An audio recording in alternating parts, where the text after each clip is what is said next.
తెల్లవార్లు 2 రోజుల పాటు మా ఇల్లు సీలేసి పోలీస్ అధికారులు అందరూ మా ఇంటి దగ్గరే పడుకుని ఈ రకంగా చుట్టుపక్కల వాళ్ళందరిలో కూడా పలకరించడానికి భయపడేటువంటి ఒక భయానక వాతావరణాన్ని క్రియేట్ చేశారు.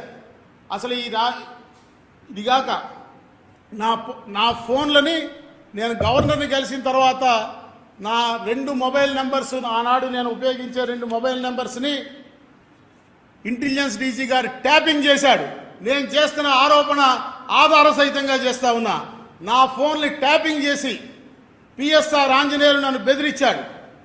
నేను ఆనాడు గవర్నర్ని కలిసిన తర్వాత ప్రభుత్వం నా మీద దాడి చేస్తూ ఉంటే ప్రధాన ప్రతిపక్ష నాయకుడైనటువంటి గౌరవనీయులు నారా చంద్రబాబు నాయుడు గారిని ఆనాడు ఈ రాష్ట్రంలో ప్రతిపక్ష పార్టీగా ఉన్నటువంటి పవన్ కళ్యాణ్, జనసేన అధినేత పవన్ కళ్యాణ్ గారిని కలిసి ఈ రకంగా ఉద్యోగస్తులు వేధిస్తున్నారనే విషయాన్ని చెప్పడానికి వారి అపాయింట్మెంట్ కోసం ఫోన్ చేశానని, నా ఫోన్ ట్యాపింగ్ చేయబట్టే కదా వారికి తెలిసింది.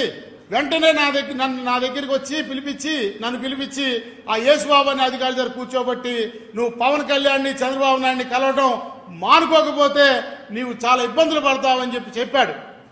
ఇది ఆ ఇంటెలిజెన్స్ డీజీ ఆఫీసులో నేను డేట్లతో సహా చెప్తా. వారి సీసీ కెమెరా రికార్డింగ్లో నేను ఆఫీస్కి వెళ్ళిన ఉదంతం ఉంటుంది. ఆఖరికి జూన్ 1వ ఇంకా నేను వినకపోతే జూన్ 1వ తారీఖు నాడు రాత్రి 7 గంటలప్పుడు ఇక్కడ మా అసోసియేషన్ ఆఫీస్కి కింద నా రూమ్లో నేను ఉండగా ఒక అధికారిని పంపించి నన్ను వీడియో కాల్ ఫోన్ మాట్లాడమన్నాడు.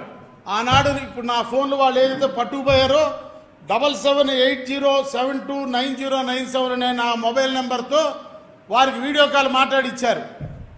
ఆ వీడియో కాల్ మాట్లాడినప్పుడు నువ్వు రేపు ఉదయం 8:30లోగా సజ్జల రామకృష్ణారెడ్డి దగ్గరికి వచ్చి క్షమాపణ కోరి నువ్వు కోర్టులో వేసిన కేసులని నువ్వు విత్డ్రా చేసుకోకపోతే 8:30 తర్వాత యు ఆర్ నో మోర్, భగవంతుడు కూడా నిన్ను కాపాడాడనే పదాలు వాడాడు. నేను వారిని అడిగా, ఆల్ ఇండియా సర్వీస్ అధికారిగా ఉంటూ ఇలాంటి పదాలు పదప్రయోగం చేస్తూ ఉన్నారు, నో మోర్ భగవంతుడు కూడా కాపాడలేంటే అర్థం ఏంటి, ఫిజికల్గా ఎలిమినేట్ చేస్తారా అని వారిని నేను ప్రశ్నించా. అవన్నీ నాకు తెలీదు, ఎస్ఆర్కే చెప్పమన్నాడు, చెప్పాను అని చెప్పాడు. ఆ మర్నాడు జూన్ 2వ తారీఖు 2023 నాడు ఉదయం అచ్చెన్నాయుడు గారి సహకారంతో నేను నాడు ప్రతిపక్ష నాయకుడిగా ఉన్న చంద్రబాబు నాయుడు గారి ఇంటికి వెళ్ళాను ఈ విషయాలు చెప్పడానికి.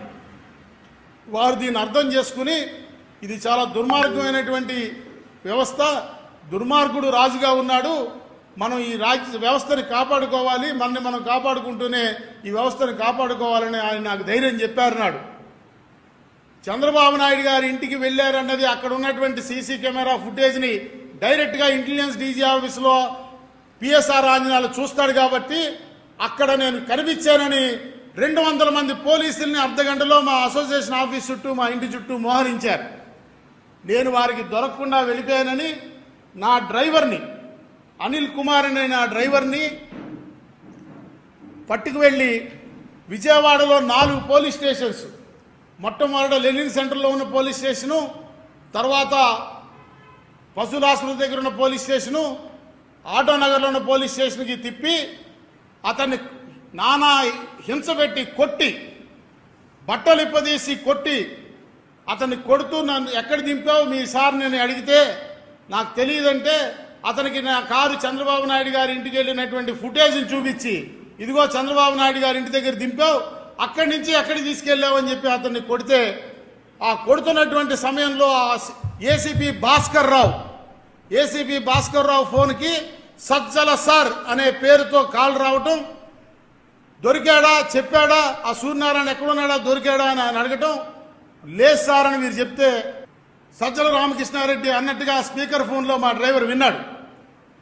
అంటే ఉద్యోగుల జీతాలు పెన్షన్లు ఇవ్వండి, మా సొమ్ము మాకు చెప్పకుండా దొంగతనం చేసేయకండి అని అడిగితే చంపేమనేటువంటి పరిస్థితి ఆనాడు ఈ రాష్ట్రంలో ఉంది.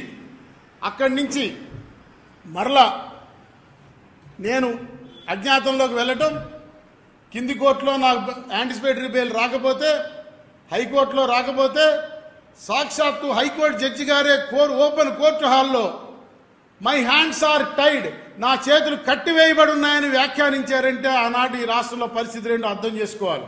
ఇది నేను ఎవరి మీద అభియోగం చేయటంలా, ఇట్ ఈస్ ఆన్ రికార్డ్. ఆనాడు కోర్టు హాల్లో ఉన్న అందరూ కూడా విన్నారు ఈ విషయం.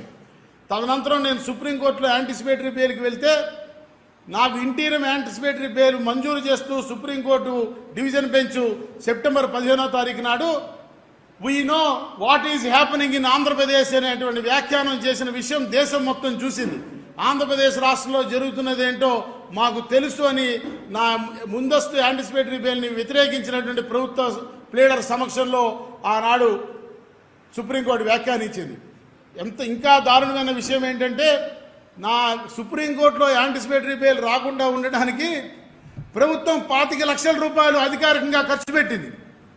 రంజిత్ కుమార్ అనేటువంటి ఒక సీనియర్ అడ్వకేట్ని ఎంగేజ్ చేసి ఆయనకి అపీరెన్స్కి 7.5 లక్షల రూపాయలు మంజూరు చేస్తూ జీవో ఇచ్చింది. ఆయన 4 సార్లు అపీర్ అయ్యి ఆ సొమ్మును తీసుకున్నారు. దానిలో 10% ఏఓఆర్కి చెల్లించాల్సి ఉంటుంది విధాన నిర్ణయం ప్రకారం. ఆ మేరకు నా యాంటిసిపేటరీ బెయిల్ వ్యతిరేకించడానికి దాదాపు 30 లక్షల రూపాయలు నాటి ప్రభుత్వం ప్రజాధనాన్ని దుర్వినియోగం చేసిందనే విషయాన్ని మనవి చేస్తా ఉన్నాం. మరి అంత దుర్వినియోగం చేసిన ఆ బెయిల్ అడ్డుకున్నటువంటి ప్రభుత్వం నేటి వరకు ఆ పోలీస్ అధికారులు ఎందుకు నా మీద ఛార్జ్ షీట్ పెట్టలేకపోయినారు? కనీసం ఎందుకు నన్ను విచారించి ఏమి విచారించారో సమాజానికి చెప్పాల్సినటువంటి అవసరం ఉన్నది.